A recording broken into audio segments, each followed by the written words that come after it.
Hi guys! Welcome back sa aking YouTube channel. At kung bago ka dito sa aking channel guys at gusto nyo pang matuto ng mga value ng mga barya ninyo, ay mag-subscribe na kayo dito guys. At pakiclick na rin yung notification bell para updated kayo dun sa mga value ng mga barya na i-feature natin dito. So ang pag-uusapan naman natin ngayon guys is isang US coin, which is isang proof na quarter dollar, no? And itong mga quarter dollar na to guys, normally mga common po ito. Nagkakaroon lang siya ng added value pagka ganitong mga proof. Tapos yung ibang quarter dollar po na mga 1964 pababa. Kasi meron pong halo na silver yung mga ganong year po. 1964 pababa. And I think 90% silver po yon. And then para naman dito sa mga proof na coin, gaya po ng hawak ko, pagka po mga ganitong solo coin lang or nag-iisang coin, ay hindi rin naman po ganun kalaki yung value. I think less than 200 pesos po ito, no? Pagka ganito po mga proof na coin lang. Ngayon, may mga iba po kasing mga proof coin na meron pong packaging. Meron po siyang coin set na nagkakaroon talaga siya ng value dahil po sa kanyang presentation or kanyang packaging.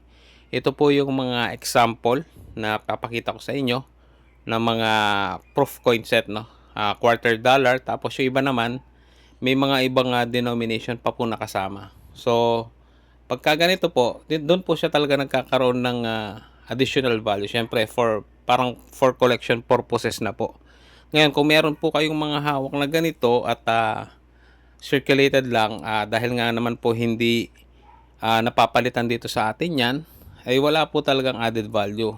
Meron naman pong iba na mga bumibili naman nito ng medyo mas mababa sa kanyang face value, no?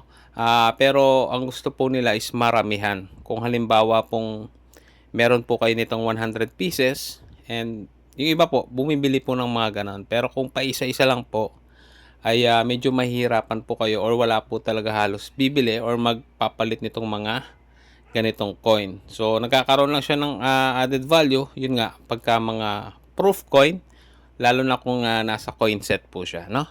So yun lang guys, at least meron kayong naging idea regarding sa mga value ng mga ganitong coins. And subscribe lang kayo guys, no? At mag-feature pa tayo ng mga iba't ibang coins para at least meron kayong mga idea, no, sa bawat presyo or tunay na value ng mga ganitong barya. So yun lamang po guys, maraming salamat sa panonood.